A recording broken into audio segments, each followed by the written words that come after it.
Hello, everybody. Welcome back to another episode of The Content Crowd. I'm your host, Trevor Grimes. The Content Crowd is a podcast where we like to explore what makes content resonate, from creative habits to point of view shifts to behind the scene breakdowns, so that listeners and also me can stop mimicking others and start making something that actually matters.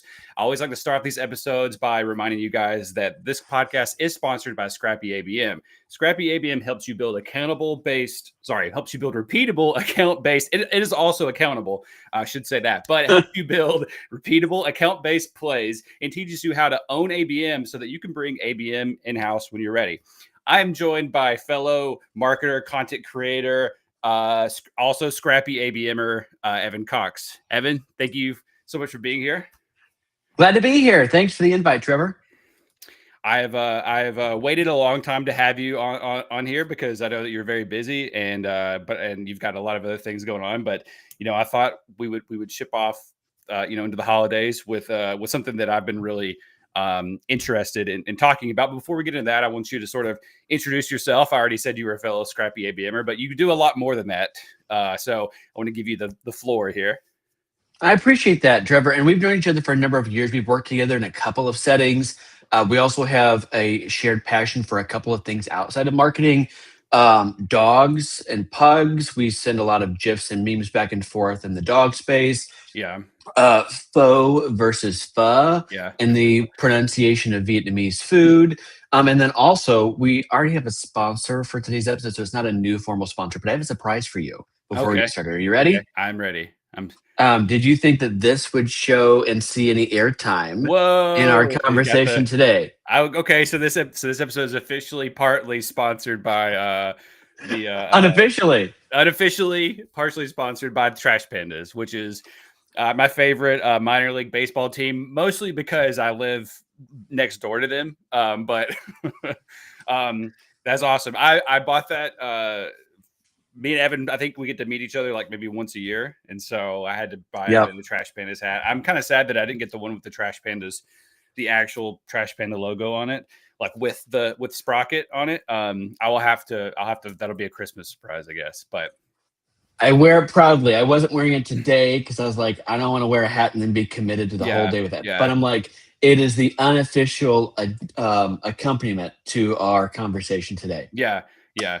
I will say if anybody's listening or watching and they haven't explored the names of minor league baseball teams, you should do that today as like a end your day sort of fun project.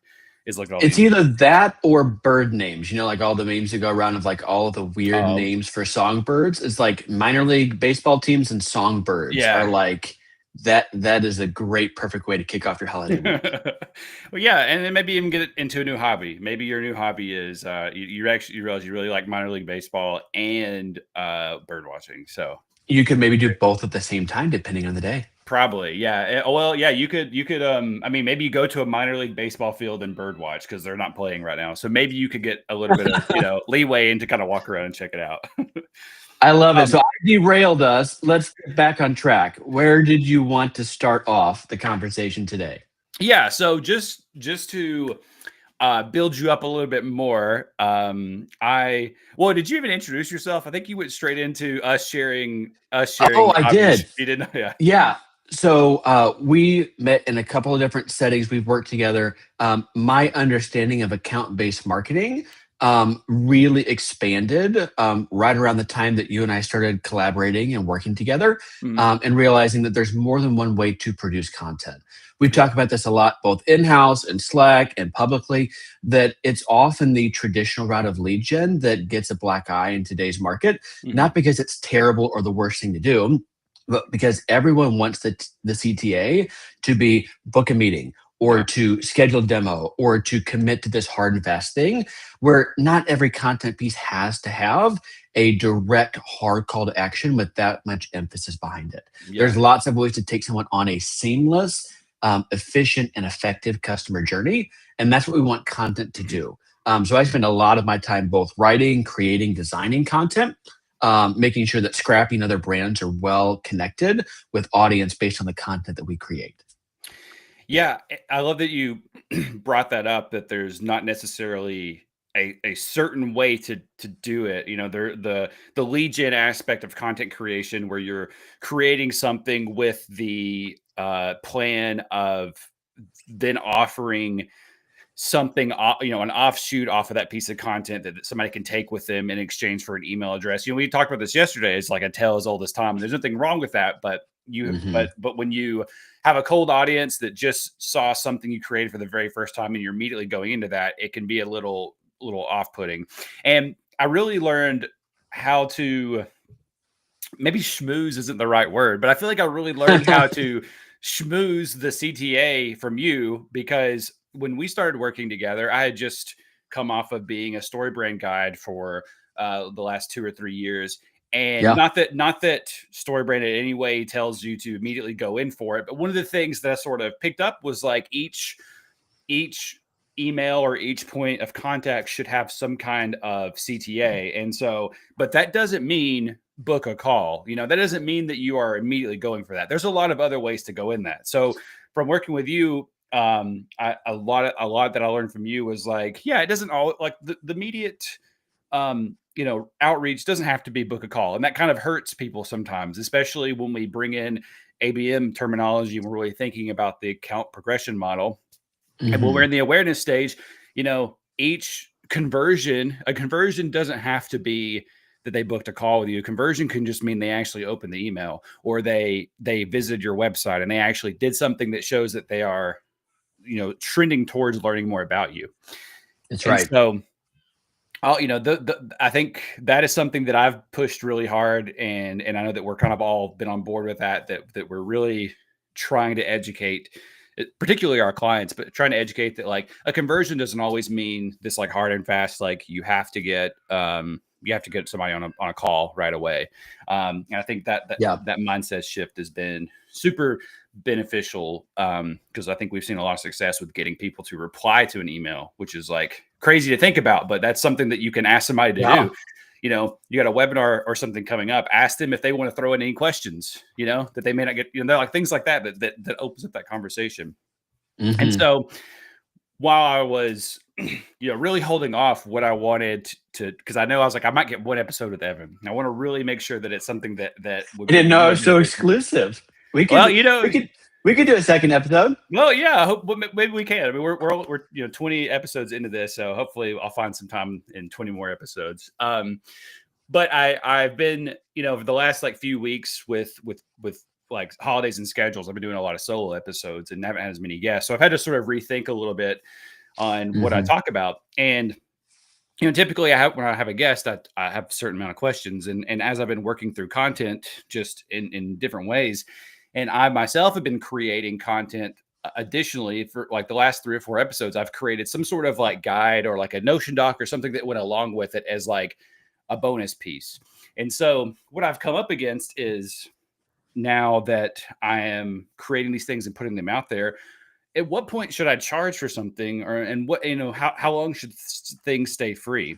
I know I've Mm. got a few particular examples that I want to ask to make that more specific. But when we're talking about content, I just want to know like, what is your immediate thoughts on, hey, I'm going to create this piece of content. I'm going to create a video of some kind. And with it is going to be a 30-day plan of some kind. Okay. It could be, maybe let's just say it's a 30-day business plan that I've put together based on this video.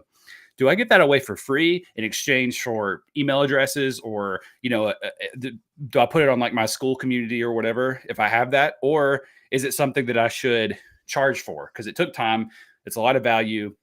Ideally, your free thing should be almost as good as the paid thing. So what is your distinction on creating free content versus like charging for it?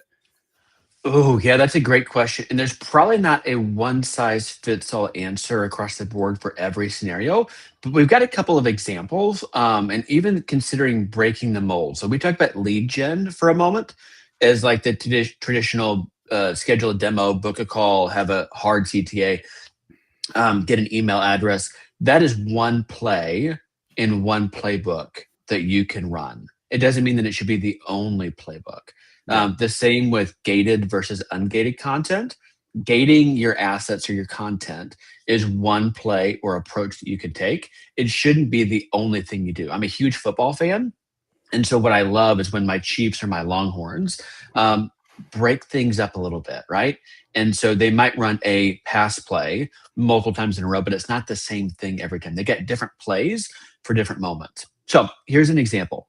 I oftentimes see that folks create a free thing. And then when there's enough demand and interest and feedback and testimonials, then they decide to turn it into a paid thing. Mm-hmm.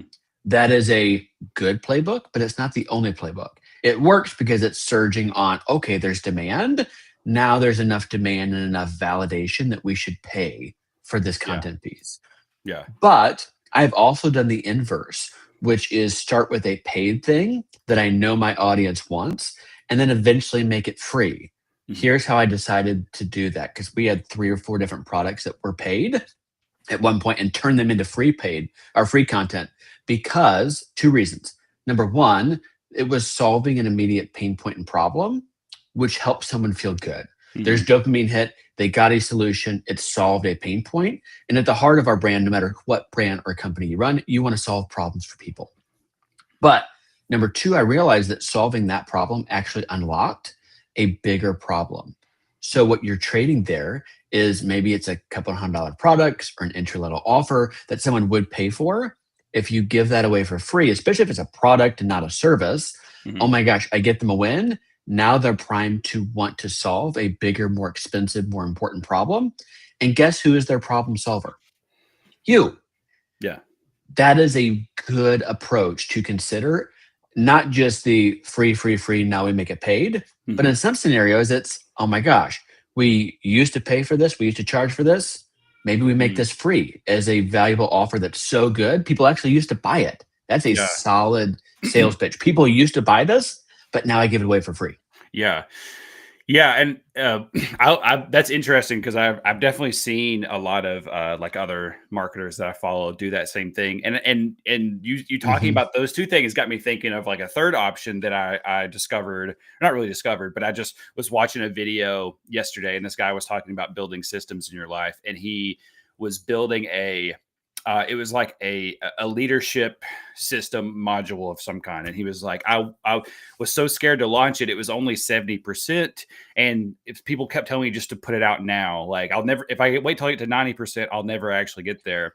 And so he launched it immediately as a paid thing in his school community, but got feedback. He said, I can't remember how many he sold, but he sold a good bit right away and got feedback from that and added more to it later, which ended up being, the work that he did to add to it later was free because those people were already paid for in the school community. So in a way, it's like he put the free thing out there, he put the paid thing out there and got immediate feedback. And sort of the anchor like offer for that was those people that paid and gave him feedback got the add-ons for free later on. And then he could sell the bigger offer later on. So I think there's a lot of ways to go about it. Like depending on the audience size, particularly, I don't think I couldn't launch something like that and it be paid right away because I don't have the audience size in a school community already. So I think there's a few other things, but I do like that you had like here's a free option. We'll ramp it up to be something paid because it's so valuable, or it's so valuable people are paying for it. I should give it away for free now, and people will see how valuable it is, and it sort of anchors it into being paid. Yeah. And if you zoom out for a moment, the initial goal shouldn't be whether I make this free or paid. Yeah. That is an important question, but it's a distinguishing question you ask later. Yeah. The first question or statement that you should ask yourself is, how can I create the kind of content that I want people to expect from me? Okay. How can I create the kind of content that I want people to expect from me? I want to be the kind of person who delivers A, B, and C. The value, the time savings, the resource, like whatever that may be. I want to do that. Now the inverse is, okay, what do I actually need to go create in order to make that statement true? I love your wording of that because, and I'm gonna have to go back and write that down, because a lot of times I think when we're trying to, I don't want to say become creators, but we're trying to do something where we create something. A lot of times you're thinking, what do I want to be known for? And sometimes that's that's not your skill set, or maybe you struggle to be known for what you want to be known for. And I like the reframing of, what do people expect of me and what do I want people to expect of me? And I think that's a little bit different because Mhm. that kind of falls more into what your skills are versus trying to force yourself to have a skill to be known for something that maybe you're not, immediately good at, or can't, obviously you can learn anything, but some of us have skills that we're just immediately good at. And sometimes you have to hone in on those. Yep. And usually the litmus test is, do I feel a little bit on the fence about should I make this free or not? Like, Mhm. is this so good that I'm like, ooh, I could charge for this. This could be a paid template. Yeah. This could be a course, or this could be a thing all by itself. If you're getting to that direction, then you're probably getting to the point where like, ooh, this is valuable enough that my audience would be clamoring for this. Yeah. Okay. It's interesting way to think about it. And I love that you mentioned templates because that opens up like a little scenario I kind of throw at you. This is actually something I'm going through right now, so I'm going to share a lot of details. Okay, I'm But I think, ready. but I think a lot of us who are, I mean, I assume that people who are out there listening are creating templates of some kind and trying to help their clients do things with templates. I hope so, at least, or maybe you're creating things for yourself at least. But I think like doing a template, giving away a template of some kind is like a pretty like normal thing. Like most people do that. Yeah. So I am currently in a YouTube cohort where we create videos and we help each other out and we grade each other's videos and thumbnails and descriptions and all those things. And so the teacher a few weeks ago was talking about this exact thing, creating, making a video, and then from each video trying to create something that goes along with it as like a freebie that goes Hmm. along with it. And then the goal is to get people into your email list because you own your email list and you can get a little bit more intimate through email versus trying to only reach out through other means. And so I noticed that the not everybody, but the skill level in the cohort probably had never even written an email outside of responding to one. And so I was like, Mm. this is a good opportunity to help out my fellow cohorts, and create a template. So I just threw out there like, hey guys, I kind of write emails for a living. I'll throw together like an email sequence for you guys that you can sort of, adapt and use. And that'll take off some of the pressure because, all these other people are not used to creating templates and content libraries and all these things. So I wanted to help them out. Right. And then after I said that, the people teaching reached out and was like, hey, we saw that you write emails for a living. We would love help. We would love for you to help us write emails for our next big thing that we're doing. And so they're Ah. like, send over a proposal, your rates and how many emails you think and what that looks like and all that kind of stuff. So first of all, I'm like, well, that's awesome. That's a really, unexpected way. And that's great because I like being in this group and I like these people. And this is, just kind of it fits all, checks all my boxes. But then I had sort of a conflict of, well, shoot, if I put this template together and it's really good and I give it to everybody else for free, the people who just wanted to pay me may not want to pay me anymore. They may just want to use the template. And which is sort of a win because at least I know that it's valuable enough people will use it. If they can use it on their own without paying me for it, then that's kind of cool. Like that means that the template I put together is really good. It's really valuable. And Yep. like you just mentioned, there's probably some other avenues I could, branch off of there.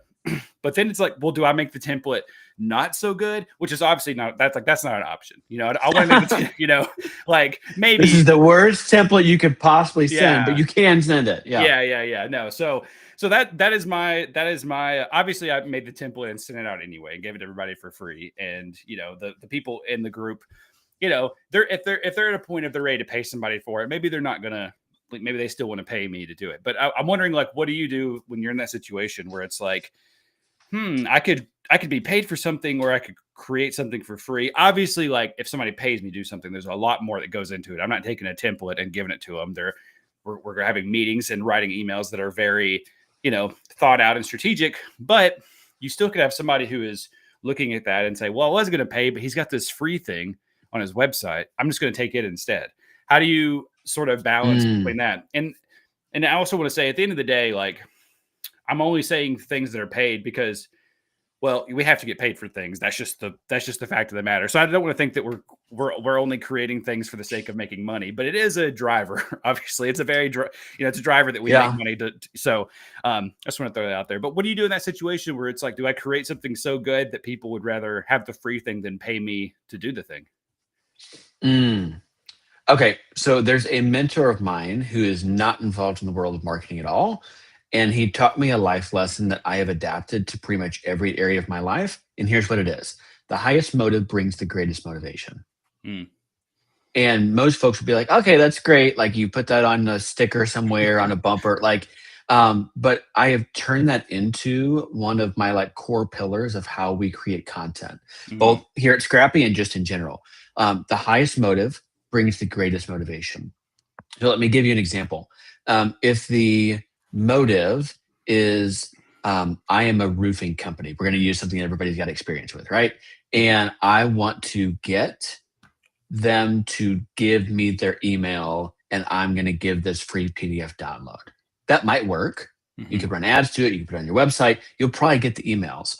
But if the goal is just, I want your email, it's not a very high motive. Yeah. Like that is a intrinsic benefit me motive versus the roofing company that would say, wow, when you get struck with hail damage, we know it's really, really hard. And so we're going to create this exhaustive guide and template with all the supplies you would need to DIY things until we can get there. Like if it's everything you might need for that scenario, oh my gosh, the content becomes more valuable, more helpful. And the motive is no longer, I just want your email. Mhm. I don't want just a transaction. I don't just want your money. The motive now becomes I want you to love your home. I Mhm. want you to not have stress. I want you to become the kind of person who enjoys the space that they've purchased. Now, I realize that's not an ABM example. That's not specific to your example, but notice that the motive changes what kind of content you create. So, if the highest motive is, I want to make money, I want an email, you'll probably get some of that, but you won't get as much of that. Is it Yeah. the highest motive is I really want to help people? And usually there's two R's at play. There's relationship and there's revenue. The more you invest in relationship on the front end, the bigger the return is, like a boomerang on the Mhm. revenue side. If we could position an example that's scrappy ABM related, oftentimes we have paid services, consulting, done for you delivery. Trevor, you're deeply involved in a lot of that work. That is a very helpful approach. We also have webinars and workshops and all kinds of free content. But earlier this year, we decided that we were going to do an ABM in a day workshop to Mm. kind of flip things on its head. And the reality was, whether paid at a very small level or free, like whatever model you go, there was nobody in our space who was delivering a complex, nuanced thing with a framework you could execute Mhm. all within a day. ABM is known for what? Taking a long time to see results, to get up and live, to do it like all the things, right?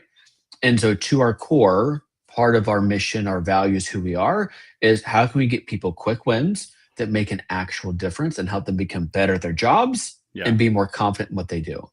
So we decided, okay, with Mason's blessing, who's our founder, we're going to do a full day workshop. Like we're going to be in front of a room, oh my gosh, for like 7 to 8 hours and Mhm. all levels of detail break down exactly what you need to build a successful ABM program. The reality is high motive because people could just go for the initial offer and Yeah. not pay you long term. But what happens afterwards? Testimonials, rave reviews, sharing with their friends. And the reality is, oh my gosh, instead of cashing in and making this a $25,000 workshop, which we could do because we've charged similar rates for similar projects, Yeah. oh my gosh, the longer play is invest in relationship, help people get a win so that when they actually need help or support or their network does, Scrappy is the first brand that comes to mind. Yeah. So I think that's the motive. Like the higher the motive, the greater the motivation, the more helpful you are in the process. Yeah. I mean, that's the I know this isn't the only way, but I mean, to me, that's like the exact like story brand play. Like story brand has Hmm. given so much away for so many years. And when you, I mean, what's crazy is I went to see Christmas lights on Sunday and met a guy that I used to work with years ago. He was just there. He doesn't even live here. He just came here, and we were just talking about what we've been doing. And I mentioned Story Brand, and he was like, "I love that book." And I had no idea that he was even in the sphere. But it's just been crazy that I like that first, book that I read. I can't remember when maybe it came out in 2015, but I think I read it for the first time in like 2017 and still like fall back on that. It's still a valuable place that people still go, like Yep. that motive to just make like marketing seem easy. And I think what people maybe don't realize is like, you've probably seen ads and you hear it, but like in 2017, but before I became a guide, when I read the book, I remember I had to read it twice. I had to read it the second time before I even realized that there was a call to action to become a guide in the book. So I think that kind of shows Mm-hmm. like the motive, if the higher motive is the motivation, like you mentioned, like there's so much value and you're pulling so much away from this that it might take twice before you even realize that they were asking me to buy something from them because, Yep. So that is I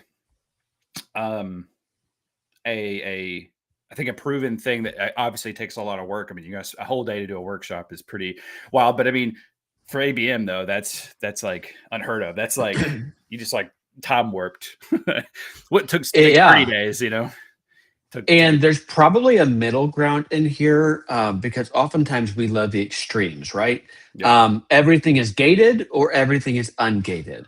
Everything is paid or everything is free. We love a simple dichotomy where it's like black and white. Yeah. If you enter into gray territory for a moment, you could also introduce a logical reason to provide an email address or contact information. Mm-hmm. Email, text, like phone number, whatever it is. Oftentimes what happens is we are smart consumers and we're like, oh my gosh, do you really need all that information from me just so I can get a PDF? Yeah. Maybe not. Yeah. But if there's a logical reason for me to provide my contact information, it doesn't trigger that, ooh, I'm going to get hit with all the things. So for example, if I'm attending a new church and I pre-register my kids for classes on Sunday, Mm-hmm. I'm going to be happy to give my email address if they tell me we're going to email you a pamphlet for you to know, we're going to give you stickers when you show up at the door. Like there's a logical reason that my email address is being handed over to them. Mm-hmm. Or if you think outside of it, like another scenario, oh my gosh, we're going to produce a podcast on a weekly basis. Mm-hmm. And oftentimes we're going to take questions from the audience before that episode goes live. I can't actually ask you a question if I don't have your contact information. Sign up here. I'll give you the Q&A the day before so we can get your questions and we can adjust our content directly. Like, oh my gosh, that's actually for my benefit. Yeah. Then you're requesting and getting contact information and people are like, that's actually what I want. It's great if you can have a scenario that has a logical reason for there to be an exchange of value and contact information. Yeah, that also reminds me of because we do this a lot with our clients too, where we're kind of like, how can we anchor this free thing to like, what is the upsell that's not actually an upsell because they're not buying, but it's an upsell to just get their information. And I think you can do kind of like there's an immediate reason to give information, or there could be like a light version, and then the free version is still free, but we need information. And I want to give I'll give a quick example. A freelance client I used to have was a private jet charter company, and their whole like algorithm was based on finding private jets that were just sitting somewhere running with nowhere to go, basically. So like if you were going to fly from St. Louis to me, and let's just say you're going to fly to me to Huntsville, well, let's find a private jet that's sitting in St. Louis somewhere, but it's got to go to Nevada, and it's basically like a layover system. But basically, there's a plane in Nevada that's already going to that already needs to go to Huntsville for a next leg of its flight. So basically, like they're just trying to find you the cheapest way, and you can go on their website and type in where you're going and the days and all those things, right? And they'll give you a price. However, there you go. That's all you needed. If you want to book them, sign up. However, if you want to have more options, like, will food be available? And I want a certain type of jet. I don't want, I need to know how many, like more information, like obviously seats and where you're going, but those little intricate details, well, you can give them your email address and they'll send you like a follow-up with more questions about Do you want food? Do you want maybe you want a different kind of flight? Maybe what happens if you want to add another day to your trip? Like those kind of things. Like, so it's kind of like you can get the estimate for Mm-hmm. free, and you can even get more free things by just getting your email address with some follow-up information, and they can put together a more like, get a better estimate by giving you that information. Still free. You still haven't paid for, they've given you all that information for free. So now it's up to you if you want to go with them or use a competitor or whatever. But I think that example and the example you gave about like scrappy aim in a day is sort of you found something that needed to be that like the audience was looking for, and we were able to fill that, and it's sort of unique thing. And it was that quick win in the realm of ABM, which, takes a day at least. Mm-hmm. So what do you kind of do in a very crowded space? And this is another scenario I want to run you through, because and maybe this is I'm gonna say that the person doing this has a very high motive. They truly do want to help somebody, but Yep. all these people who are on, Twitter or X or Threads who are creating guides on how to do things. And if I don't know if you're on Threads or if you're on X, but if you scroll through that, every other one is like, I built a content system in 30 days, or I built a profitable business in 90 days. Here's how, it's all these things. And some of them are free guides, and some of them are $5 or $10 things that they have sold, through like Stan Store or through Gumroad.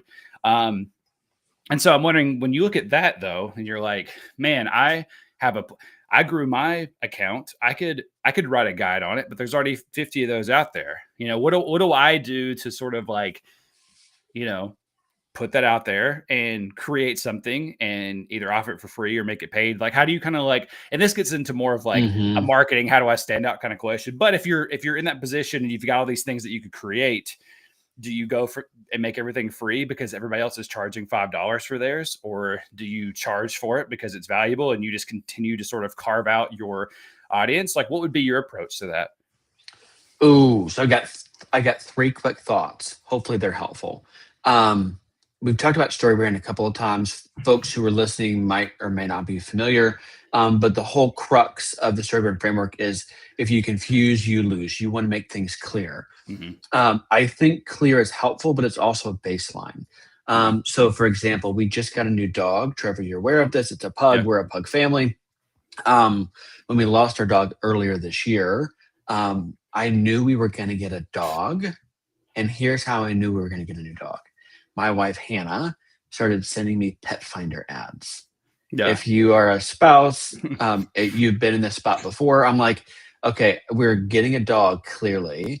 I now get to speak into what kind of dog we got. And just because it was clear that it was a St. Bernard in the ad didn't mean I wanted a St. Bernard, right? I'm like, I don't want that. Clear is helpful, but it's baseline. The second tier of messaging for the content we create is it needs to be compelling, which is, I understand what this is and I want that thing. And then if it's clear and compelling, the third tier is it has to be relevant, which is, I understand how what you're offering is different than everyone else. Mm-hmm. When it comes to your content, my recommendation is the closer you get to relevant, where it's clear and it's compelling and it's different than everyone else, that is the territory where you can start entertaining. Maybe this should be a free offer, or maybe this should be a paid offer. You need to make sure that your content is relevant, which is number one, because different is better than better.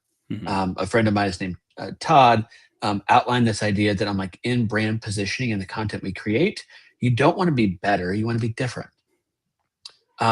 Scrappy ABM is clearly different because where people rely on tech stack for ABM, or they rely on long cycles to get things started, or they're building things without a simplified framework, or they start with just a target account list. Scrappy ABM is different. You want to be different. You don't want to be better. Mm-hmm. And the more different you are, I mean, you want to have good stuff, but the more you can position your stuff as different, the more unique and memorable it will be. Mm-hmm. And then you can start to say, ooh, what does that look like? Yeah. And the third thing, the way you get there is you say something like, whereas our competitors blank, we prefer to blank. Mm. Whereas, and it's not just about like villainizing the competition, but you could say like, whereas Folks doing ABM take a really long time to get started and don't see results for a long time. Scrappy ABM starts with a framework and the quickest win possible in order to get you a win. And then you can start to say, ooh, if that's our theme, let's put all of the content topics out on a table or a Notion doc or Excel doc, and then start to say, what should be the paid versus the free offer? And don't be afraid to intertwine those. Yeah. Don't be afraid to start free and then move paid, or start paid and then move free. Yeah. And I mean, some of that you just mentioned, I think just a lot of that just comes down to just like psychology and just sort of understanding. Cause like you mentioned, like where our competition does this, we prefer to do this. And you're not necessarily dragging anybody else through the mud. You're just talking about how you do things differently. And I started thinking, like, as you were talking, how can you do that for just if you're trying to build a personal brand? And I just thought, well, you can do that easily I don't have to like make any other content creator or writer or anything on like LinkedIn feel bad or like try to like bring them. I can literally say, a lot of people start out this way, and this is the way I prefer to work. And that's all you have to do. You don't have to say like, a lot of people start off with ignoring you for 4 weeks. And then like, obviously you're not going to say anything bad. Just say a lot of people, right. Maybe prefer to get right into writing. They prefer to, do these things. I like to take 2 weeks to really get to know you and do a content audit. And maybe that's, maybe people don't want to take 2 weeks. Maybe they want to get right into writing. That just kind of helps carve out your audience in the side that you want. I mean, obviously with ABM, a lot of people would love to just blast ads to the entire world and do it today. And with ABM, we're like, what if we take 6 weeks and we only send ads to 150 people, yeah, it's a little bit different, but it works. But if that's what you want to accomplish, if you want account-based marketing, that's what you have to do. You have to know who you're going after. So it's not a bad thing. Obviously, if you see a billboard for Coke, it works. I mean, they put up the same Santa Claus drinking a Coke billboard, for 100 years. Or the polar bears. Yeah. The polar bears. Yeah. Or the polar bears. And you're like, all of a sudden, a crispy Coke sounds really good right now. So obviously it works. You just have to know what you want. And Coke is probably not an ABM client, but Yeah. And what I would say is, if you are just getting started out and you have zero content assets, you probably start with free. You probably start with free because you need to validate, you need product market fit, you need to generate demand. Like, there's a whole bunch of reasons why you should probably lead with more free content than more paid content. If you're talking about purchasing a product, for example, your example is product focused. You probably want a lot more free stuff to be valuable and helpful and prove that there's demand.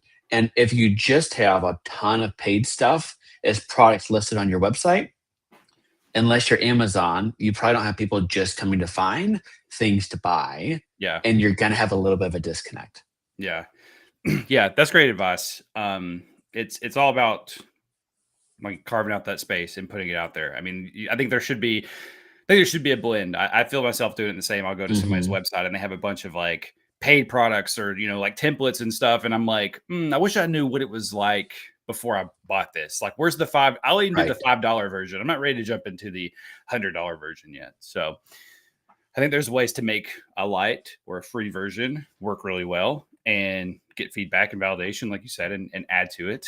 But this has been a super great conversation. I think that this could go on and on. I probably will take you up in the offer. Maybe for episode 40, come back and we do a second one. But thank you so much, Evan, for coming on here. I know that it is early in the morning, but you've been obviously you've always been a gracious educator and willing to share anything with everybody. And so I greatly appreciate you for taking the time to come on here this morning.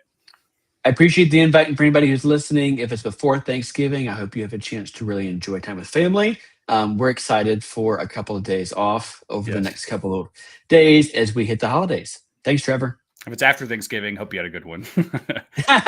That too. Yeah. Well, see you guys.